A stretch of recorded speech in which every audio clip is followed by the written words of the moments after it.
Taxes क्या हैं? किन-किन शख्स पे कौन-कौन से टैक्सेस लागू होते हैं? टैक्स फाइलिंग करना ये हमारी कॉन्स्टिट्यूशनल और लीगल ऑब्लिगेशन है। अगर जो पहले से ही फाइलर्स हैं और उन्होंने अपनी पिछली रिटर्न्स नहीं फाइल की, तो वो क्या करें आप? तो लेकिन जब हम टैक्स रिटर्न फाइल नहीं करते, गवर्नमेंट ऑफ पाकिस्तान को हम ये नहीं बताते कि मैंने ये टैक्सेस पे किए हैं। तो सर अब जो 2025 और 26 का बजट प्रेज़ेंट किया गया, इसमें क्या-क्या चेंजेस आई हैं? टैक्स फाइल करने का हरगिज़ ये मतलब नहीं है कि आपने गवर्नमेंट ऑफ पाकिस्तान को टैक्स देना है। ई-कॉमर्स के लोग जो अभी तक एग्ज़म्प्टेड थे किसी हद तक, तो अब उनके ऊपर टैक्स अप्लाई हो गया है, स्पेशली सेल्स टैक्स अप्लाई हो गया है। आप उनको बता सकते हैं कि टैक्स फाइल करना क्यों ज़रूरी है और अपनी रिटर्न आप खुद भी फाइल कर सकते हैं क्या? कोई भी ऐसा पर्सन जो अपना लैपटॉप या कंप्यूटर चला सकता है, वो अपनी रिटर्न ईज़िली फाइल कर सकता है। अस्सलाम वालेकुम, मैं Maham Fatima from legal energy. आज का जो हमारा टॉपिक ऑफ पॉडकास्ट है वो है टैक्सेस। टैक्सेस क्या है? किन-किन शख्स पे कौन-कौन से टैक्सेस लागू होते हैं? क्या सिर्फ और सिर्फ बिजनेस पर्सन ही टैक्स देने के मातहत है? किन-किन लोगों को अपने रिटर्न फाइल करनी चाहिए? अपने एसेट डिक्लेयर करने चाहिए? बजट क्या है? नए बजट में क्या-क्या तब्दीलियां आई हैं? किस तरह के नए टैक्सेस लागू हुए हैं? ये सब हमें जानने के लिए एक एक्सपर्ट की ज़रूरत थी जिनको हमने आज इनवाइट किया है। उनका नाम है उस्मान रशीद एंड को। वो एफसीए हैं, मैनेजिंग पार्टनर हैं उस्मान रशीद एंड को के। अस्सलाम वालेकुम सर, कैसे हैं आप? वालेकुम सलाम, अल्लाह का शुक्र, आप ठीक है? सर, आप हमें ये बताएँ कि benefit of filing of tax क्या होते हैं? मतलब एक आम इंसान को टैक्स फाइल करने के लिए क्या-क्या बेनिफिट मिल सकते हैं? देखिए, सबसे पहली बात तो ये है कि टैक्स फाइलिंग करना ये हमारी कॉन्स्टिट्यूशनल और लीगल ऑब्लिगेशन है। इसमें जो फाइनेंशियल बेनिफिट्स हैं जो कि ज़्यादा इम्पोर्टेंट है कि हर पाकिस्तानी ऑर्डिनरी सिटीज़न वो टैक्स तो पे कर रहा है। हुँ। जब हम प्रोक्योरमेंट करते हैं, परचेज़ेज़ करते हैं, डेबिट कार्ड यूज़ करते हैं, क्रेडिट कार्ड यूज़ करते हैं, प्रॉपर्टी परचेज़ करते हैं, व्हीकल परचेज़ करते हैं, तो हम उस पे टैक्सेस पे कर रहे होते हैं in the form of advance tax. तो लेकिन जब हम टैक्स रिटर्न फाइल नहीं करते, गवर्नमेंट ऑफ पाकिस्तान को हम ये नहीं बताते कि मैंने ये टैक्सेस पे किए हैं, तो उसको कहते हैं नॉन फाइलिंग। नॉन फाइलिंग का या नॉन फाइलर का जो सिंपल सा डेफिनेशन है वो ये है कि जब हम टैक्स पे करने के बावजूद भी गवर्नमेंट ऑफ पाकिस्तान को बताते नहीं हैं मैं टैक्स फाइल कर, तो उसका जो नुकसान होते हैं या उसके जो जो बेनिफिट्स है, जो टैक्स पेयर है वो अवेल नहीं कर पाता। वो लॉसेस क्या हैं कि जब आप गवर्नमेंट ऑफ पाकिस्तान को बताते नहीं हैं कि मैंने ये टैक्सेस पे किए हैं, तो आपके जो टैक्सेस के हाई रेट्स अप्लाई होते हैं। जिस तरह प्रॉपर्टी की आप एग्जांपल ले लें, अगर आप फाइलर हैं तो जो रेट है वो अराउंड 70% कम है एज़ कम्पेयर टू अगर आप नॉन फाइलर हैं तो। मीन अगर आप नॉन फाइलर हैं तो आप 70% टैक्स एक्स्ट्रा पे कर रहे हैं और जो बेनिफिट फाइलर को मिल रहा है वो आप उसको अवेल नहीं कर हुँ। रहे। इस तरह आप बैंक से कैश विथड्रॉ करते हैं, उस पे आप हाई टैक्स पे कर रहे होते हैं। व्हीकल प्रोक्योर करते हैं या कोई भी हो आप ट्रांज़ैक्शन करते हैं तो उसपे आप डबल या ट्रिपल टैक्स पे कर रहे होते हैं अगर आप रिटर्न फाइल नहीं कर रहे हैं। ठीक है। मतलब कि टैक्स अगर हम फाइल करते हैं तो हम उसके बेनिफिट ज़्यादा गेन कर सकते हैं। फिर वो ट्रांज़ैक्शन कोई भी मॉनेटरी हो, कोई भी प्रॉपर्टी की हो, किसी भी तरीके की हो, उसपे हम टैक्सेस को बचा सकते हैं। एग्ज़ैक्ट सर, लेकिन जब फाइल करने की बारी आती है, मैक्सिमम लोग ये कह रहे होते हैं कि 90% लोग कि हमने जब भी टैक्स फाइल करना है उसका मतलब है कि इतना टैक्स हमें गवर्नमेंट को देना होगा। तो आप ये बता सकते हैं कि किन लोगों को टैक्स फाइल करना चाहिए? या दे कौन लोग जो है टैक्स के फाइल करने के पाबंद हैं? देखिए, सबसे पहली बात तो ये है कि टैक्स फाइल करने का हरगिज़ ये मतलब नहीं है कि आपने गवर्नमेंट ऑफ पाकिस्तान को टैक्स देना है। हुँ। टैक्स फाइल करने का मतलब ये है कि आपने इनकम टैक्स रिटर्न फाइल करनी है। अगर आपकी टैक्स लायबिलिटी नहीं बनती तो आप टैक्स पे नहीं करेंगे। हुँ। टैक्स फाइल करने का जो मतलब है या उसका मीनिंग है वो ये है कि आपने गवर्नमेंट ऑफ पाकिस्तान को अपना रिटर्न फाइल कर दिया है। हुँ। It mean you are filer. इसका बिल्कुल भी ये मतलब नहीं है कि हमें टैक्स पे करना है गवर्नमेंट ऑफ पाकिस्तान को।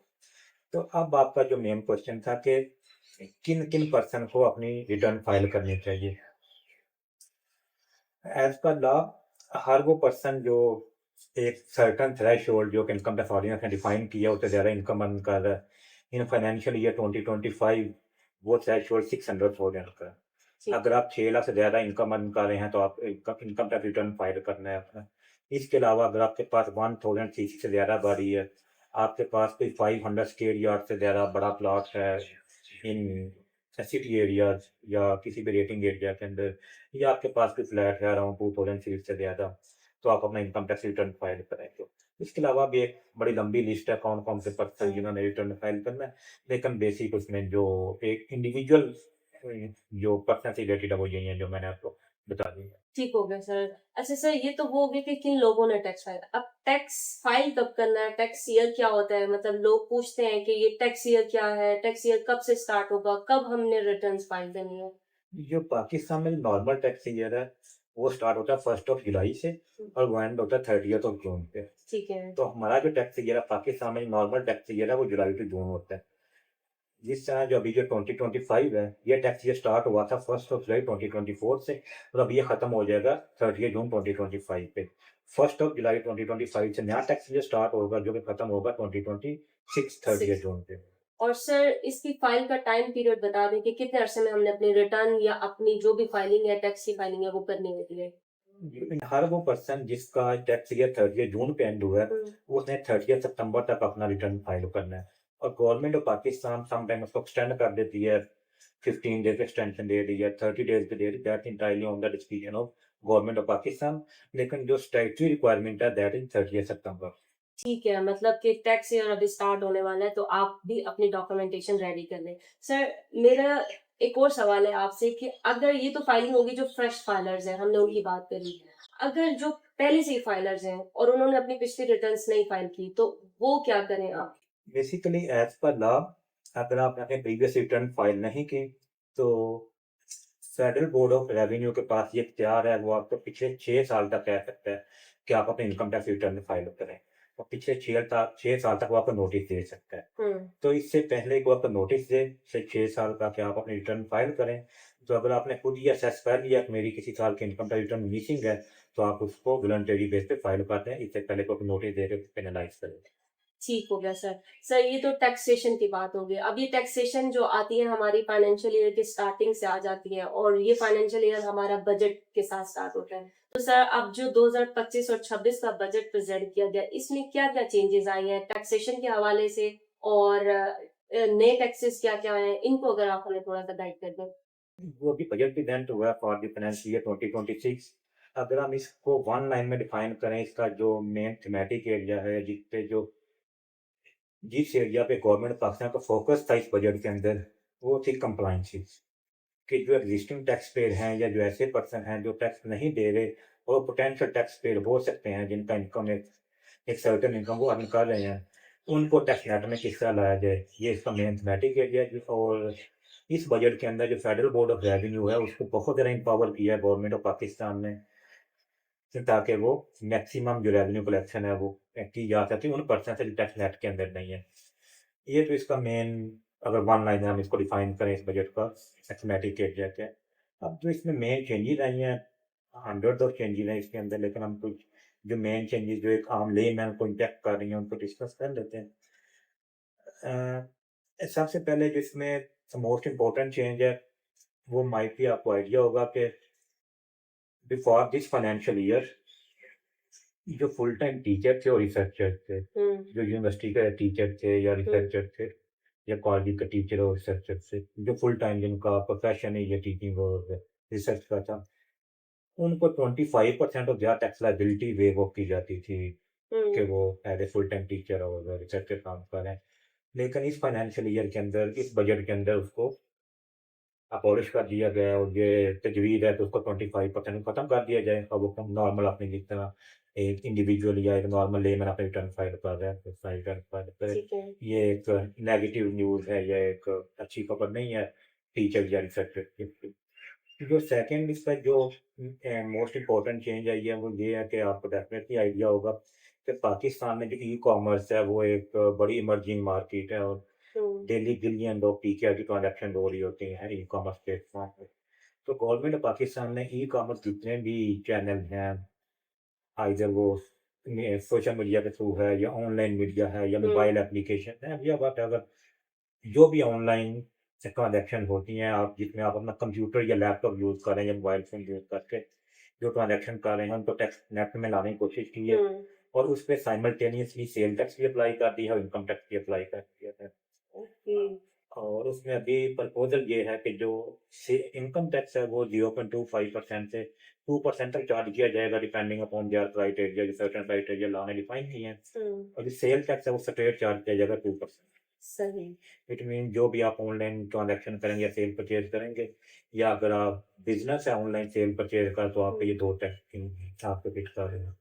हुँ, इसके अलावा जो लोग सर्विस सेक्टर में डील करते हैं, सर्विस प्रोवाइड करते हैं, उनके लिए आपको आइडिया होगा कि एक स्पेसिफाइड क्लॉज़ थी सेक्शन 153(1) बी, हुँ, जिसमें कुछ सर्विसेज़ को रिड्यूस रेट पे रखा गया था जो 4% था। तो उसको रेट पे इंक्रीज़ कर 6% कर दिया और हुँ, अगर आप वो फॉरेन पर्सन है तो उसको 8% कर दिया। और जो नॉर्मल जो सर्विसेज़ थी पहले अगर इंडिविजुअल पर्सन था, वो 11% पे उसपे टैक्स पे कर रहा था, जो हुँ, उसका मिनिमम टैक्स लायबिलिटी था। लेकिन अब कॉर्पोरेट और इंडिविजुअल पर्सन दोनों के लिए जो प्रपोज़ल है स्ट्रेट 15% पे। फिर जो भी अच्छा। आप सर्विस प्रोवाइड कर रहे हैं, किसी भी किस्म की सर्विस है, अब वो स्पेसिफाइड सर्विस नहीं है तो आप 15% उस पे टैक्स पे करेंगे आइदर अ, कंपनी है या इंडिविजुअल पर्सन है। और एक और जो नोटेबल चेंज है वो ये है कि आफ्टर 26th कॉन्स्टिट्यूशन अमेंडमेंट जो फाटा और पाटा किया गया था गवर्नमेंट ऑफ पाकिस्तान के हुँ, उनको एग्जम्पशन दी गई थी 5 साल के लिए। इनकम टैक्स है जो सेल टैक्स है, जो 2023 में खत्म हुआ फिर उसको 1 साल का एक्सटेंड करके 24 में तक एक्सटेंड कर दिया गया, फिर फर्दर उसको एक्सटेंड किया गया 1 साल के लिए 25 तक। अभी इस साल इनकम टैक्स पर्पज़ से कुछ एग्जम्पशन को एक्सटेंड कर दिया गया है फॉर द 1 ईयर। लेकिन सेल टैक्स पर्पज़ के लिए उस एग्जम्पशन को एक्सटेंड नहीं किया गया। और हुँ, बट सेल टैक्स अप्लाई हो गया है, लेकिन उसका रेट रिड्यूस रेट है as compare to the standard sale tax rate of Pakistan में वो 18% है, हुँ, लेकिन फाटा और पाटा के लिए वो रेट 10% है। हुँ। तो ये कुछ मेन चेंजेज़ हैं। इसके अलावा भी बहुत सी चेंजेज़ हैं जो कि ज़बरदस्त। पिछले देखिए कैसे आसानी से हमें बजट को समझा दिया। एक एक्सपर्ट का यही काम होता है कि वो आपको आसानी से बता देता है कि बजट में क्या-क्या चेंजेज़ आई हैं। तो अब जिनके लिए अलार्मिंग सिचुएशन है, वो एक तो है टीचर्स और रिसर्चर जिनका टैक्स जो है वो बढ़ चुका है। दूसरा जो है ई-कॉमर्स के लोग जो अभी तक एग्ज़म्प्टेड थे किसी हद तक, तो अब उनके ऊपर टैक्स अप्लाई हो गया है, स्पेशली सेल्स टैक्स अप्लाई हो गया है। और तीसरा जो है वो आपका सर्विसेज़ पे टैक्स जो पहले कम था उसको इंक्रीज़ कर दिया गया जो स्पेसिफाइड सर्विसेज़ हैं। और उसके अलावा जो फाटा के जो हमारा मर्जर चल रहा है और जो एक्सटेंडेबल था, तो वो उस पे भी सेल्स टैक्स आप पे इम्प्लीमेंट हो गया है। अब ये सारी चीज़ें तो बजट के रिलेटेड हो गई। अब आखिरी मेरा ये क्वेश्चन है जो लोग हमसे जब पूछते हैं, जब हम लोगों को कहते हैं कि आप टाइमली अपने रिटर्न फाइल करें, टैक्स फाइल करें, बट वो कहते हैं कि रिटर्न फाइल करना है तो इतना टैक्स लग जाएगा। मतलब 90% लोगों का यही होता है कि हमने टैक्स नहीं देना। तो आप उनको बता सकते हैं कि टैक्स फाइल करना क्यों ज़रूरी है और अपनी रिटर्न आप खुद भी फाइल कर सकते हैं? क्या ऐसा ईज़ी सिस्टम है या उन्हें किसी कंसल्टेंट की या एडवाइज़र की ज़रूरत होती है? मैंने बहुत इम्पोर्टेंट क्वेश्चन किया कि नॉर्मली लोग टैक्स रिटर्न फाइल नहीं करना चाहते। क्यों फाइल नहीं करना चाहते? Might be due to some kind of fear कि हमें टैक्स पे करना पड़ेगा या हम एफबीआर के रडार में आ जाएँगे या हमें नोटिस वगैरह आएँगे, ऐसी बिल्कुल भी कोई बात नहीं है। और जो टैक्स फाइलिंग का सिस्टम है वो एफबीआर ने बहुत ईज़ी बना दिया है वो, बहुत ईज़ी टू यूज़ है। कोई भी ऐसा पर्सन जो अपना लैपटॉप या कंप्यूटर चला सकता है, वो अपनी रिटर्न ईज़िली फाइल कर सकता है। और मैं ये हमेशा एडवाइस करता हूँ, फैमिली रिकमेंड करता हूँ स्पेसिफिक जो सैलरीड पर्सन है, हुँ, जिनका जो सोर्स ऑफ इनकम है वो सैलरी है, वो सैलरी से अपना इनकम अर्न कर रहे हैं, तो उनको अपनी रिटर्न खुद ही फाइल करनी चाहिए। उनको कोई ज़रूरत नहीं है किसी कंसल्टेंट के साथ कंसल्ट करने की। क्योंकि जो सैलरीड पर्सन है वो हमारा जो एक मेजर क्लास है पाकिस्तान में वो सैलरीड क्लास है। उनका जो टैक्स है वो ऑलरेडी विथहेल्ड होके एम्प्लॉयर ने जमा करवा दिया होता है गवर्नमेंट ऑफ पाकिस्तान को। आपने जस्ट अपनी रिटर्न फाइल करनी है और गवर्नमेंट को ये बताना है कि मेरा जो टैक्स है वो पहले ही जमा हो चुका है। रिटर्न तो जो टैक्स है वो तो पहले ही आप जमा करवा चुके हैं, आपके बिहाफ पे आपका एम्प्लॉयर जमा करवा चुका है। तो आपने जस्ट एक पेज पेज सबमिट करना है गवर्नमेंट ऑफ पाकिस्तान को। और उस पेज सबमिट करने के लिए आपको किसी कंसल्टेंट की ज़रूरत नहीं है, खुद आप अपना जो आईआरएस पोर्टल है उसको गो थ्रू करें। बहुत क्यू फॉर्म में है, ईज़ी टू यूज़ फॉर्म में है और आप उसको ईज़िली अपना रिटर्न फाइल कर सकेंगे। हाँ, जो बिज़नेस क्लास है, जिनका इनकम फ्रॉम बिज़नेस है और डिफरेंट सोर्स ऑफ इनकम है, डिफरेंट स्ट्रीम्स ऑफ रेवेन्यू हैं, उनको किसी भी अच्छे टैक्स कंसल्टेंट के साथ कंसल्ट करना चाहिए। लेकिन उनके लिए भी मेरा ये एडवाइस है, कभी भी आप आँखें बंद करके अपने कंसल्टेंट पे रिलाय ना करें। ये देखें कि वो क्या कर रहा है और अपने कंसल्टेंट को हमेशा ये कहें जब वो आपकी टैक्स की वर्किंग कर ले, अपना वर्किंग प्रिपेयर कर लें इनकम टैक्स रिटर्न की, तो वो ड्राफ्ट रिटर्न आपके साथ लाज़मी शेयर करें। आप उस रिटर्न को लाज़मी गो थ्रू करें और कभी भी ब्लाइंडली ट्रस्ट ना करें टैक्स कंसल्टेंट पे। क्योंकि टैक्स कंसल्टेंट रिटर्न फाइल कर देगा, अगर उसमें कुछ भी गलत हुआ, तो अगले 6 साल जो एफडीआई के नोटिस हैं या बाकी जो लिटिगेशन है, उसको आपने ही बियर करना है। हुँ। चलें, ज़बरदस्त हो गया। एक एक्सपर्ट की हमें टैक्सेस के हवाले से बहुत ज़्यादा ज़रूरत होती है, ख़ास तौर पे तब जब हम बिज़नेस कर रहे होते हैं। ये पॉडकास्ट एक ही एपिसोड के लिए नहीं होगा क्योंकि उस्मान भी थोड़ा बिज़ी होते हैं। हम इनसे दोबारा रिक्वेस्ट करेंगे कि ये आएँ क्योंकि ये हमारी जो डोमेन है टैक्स की, वो बहुत बड़ी है। अभी तो बजट प्रेज़ेंट हुआ है, जब बजट हो जाएगा उसके बाद टैक्स ईयर हमारा स्टार्ट हो जाएगा 1 जुलाई से, तो हम आपकी आसानी के लिए इनसे रिक्वेस्ट करेंगे कि वो आकर बताएँ कि टैक्स रिटर्न कैसे फ़ाइल होनी है, टैक्स रिटर्न के फाइल होने के बाद अगर कोई नोटिसेस आ जाते हैं एफडीआर की तरफ से तो उनको कैसे टैकल करना है, सेल्स टैक्स की रिटर्न्स क्या है, सेल्स टैक्स एक बहुत बड़ी फील्ड है, उसके बारे में भी हम उस्मान के एक्सपर्ट ओपिनियन लेंगे। Thank you so much Usman, see you in the next time. Thank you so much for your